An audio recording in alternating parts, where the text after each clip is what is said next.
J'ai l'intention de mieux vous faire connaître Vivier, mais son histoire, elle a été mêlée à celle du Rhône, celle des villes voisines.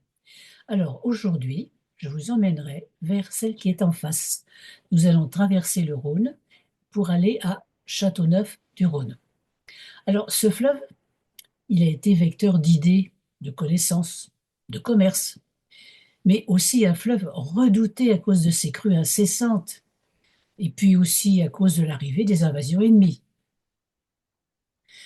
Mais malgré son régime torrentiel, malgré ses rochers qui sont nombreux dans le cours, malgré ses îles nombreuses, eh bien, l'humain s'est risqué sur le fleuve et au rythme des époques, les embarcations ont progressé. Alors, d'abord, on a eu des radeaux, tout simplement, et puis après, des embarcations creusées dans un tronc d'arbre. Après, ça a été le halage, tiré par des hommes, puis par des chevaux. On a eu les bateaux à rames et à voiles, puis les remorqueurs, les toueurs, le règne de la vapeur, les péniches, les grands paquebots, les navires de guerre, de commerce et les bateaux de croisière. Donc Viviers est un port qui reçoit beaucoup de bateaux de croisière. Mais il a existé aussi des bateaux qui ne naviguaient pas, comme par exemple les bateaux lavoirs ou alors les moulins bateaux.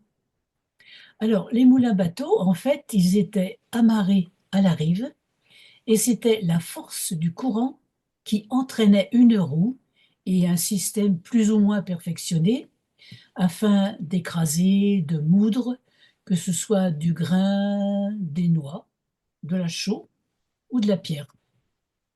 Il existait aussi des moulins pendants, donc ils étaient reliés à la rive ou bien accrochés carrément sous un pont. Donc il y avait un système qui permettait de le descendre plus profondément ou de le relever à fleur d'eau, suivant ce que l'on voulait faire avec ce bateau. Et puis au 19e siècle, eh bien, il y a eu la période des virvires, virvire ou virsoulet. Alors virsoulet, ça veut dire tournesol, hein. Dans la région, on n'en trouvait pas partout, on en trouvait environ depuis Valence jusqu'à Beaucaire. Parce que en amont, ben, le poisson n'était pas assez abondant. Et passé Beaucaire, eh bien, le Rhône n'avait plus assez de pente, donc pas assez de courant.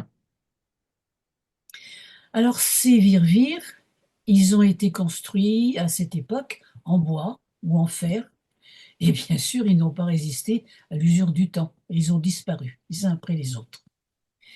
De plus, à une certaine époque, eh bien, ils ont été jugés gênants pour la circulation dans le fleuve, et il y a eu même des accidents. Alors l'administration a édicté des lois qui a rendu de plus en plus difficile l'usage de ces virvires. Mais à Châteauneuf, justement, à Châteauneuf, eh bien, Alain Spradier se souvenait du virvire de son grand-père. Ce virvire, il avait été construit en béton, car son propriétaire était apparenté au directeur de l'usine Lafarge. Et il se souvenait des belles prises qui avaient été réalisées. Dans ce temps-là, il y avait des brèmes, des aloses, des anguilles, des lamproies, des brochets, des esturgeons et même des énormes silures. Donc ce bateau, que l'on avait surnommé la Cigale, eh bien, il était amarré sur la rive dromoise, à peu près en face de l'usine Lafarge. Et il avait la proue face au courant. Alors, du côté du fleuve, il y avait deux paniers qui maintenaient un axe cylindrique en travers du bateau et intercalés à 90 degrés, il y avait deux pales munies d'aubes en bois. Les pales qui étaient entraînées par la force du courant permettaient la rotation de l'axe et des paniers. Et du côté de la rive, il y avait un contrepoids fixé sur l'axe rotatif qui maintenait le bateau en équilibre. Les poissons, en remontant le courant, venaient se prendre dans les paniers et par un système de goulottes, ils arrivaient dans un vivier. Donc le vivier, c'était l'endroit où arrivaient les poissons. Je ne parle pas de la ville de Vivier, bien entendu. Alors, au matin, le propriétaire du bateau, eh bien, il venait récupérer le produit de la pêche qui s'était fait toute seule. Alors, bien sûr, depuis la construction des barrages sur le Rhône, le fleuve avait été domestiqué et le virvire d'Alain Pradier s'était échoué, inutile. Mais Alain Pradier rêvait de le sortir de l'eau, de le réparer et de le montrer au public, ce témoignage d'un artisanat du passé. Alors, il s'ouvrit de son rêve à la mère Marielle Figuet et à l'association Découverte et Mémoire Castelnevoise, qui s'intéressèrent à un possible sauvetage. Alors le virvire, il était rempli de limon, il était échoué sur la berge, il avait perdu ses paniers et tout son système de pêche.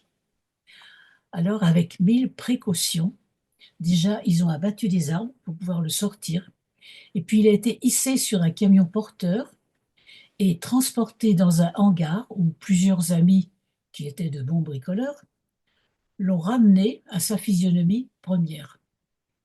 Alors, il n'était plus question de le faire fonctionner, mais de faire connaître cette machine à pêcher qui fait partie de l'histoire du fleuve. Alors, il a d'abord été exposé sur un terrain de foot à Châteauneuf, puis ensuite à l'endroit où vous pouvez aller le voir, au bord de la route Viviers-Châteauneuf, après avoir traversé le pont, juste avant le virage en venant de Viviers.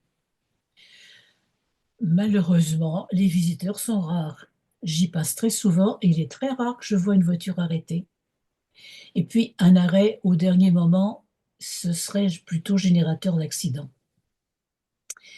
Et moi, je sais très bien où il pourrait être exposé, juste au bord du Rhône, là où débarquent des milliers de croisiéristes français et étrangers, et tout près d'un parking. Eh bien, c'est le port de Viviers. Alors bien sûr, en spécifiant bien que le virvire est la propriété et le fruit du travail de remise en état de l'association et municipalité de Châteauneuf. Ce serait quand même une jolie preuve d'entente entre l'Ardèche et la Drôme. Le virvire, qui est le seul à avoir pu être reconstitué, eh bien, il gagnerait l'immortalité. Vous ne pensez pas? Voilà, voilà. Bon.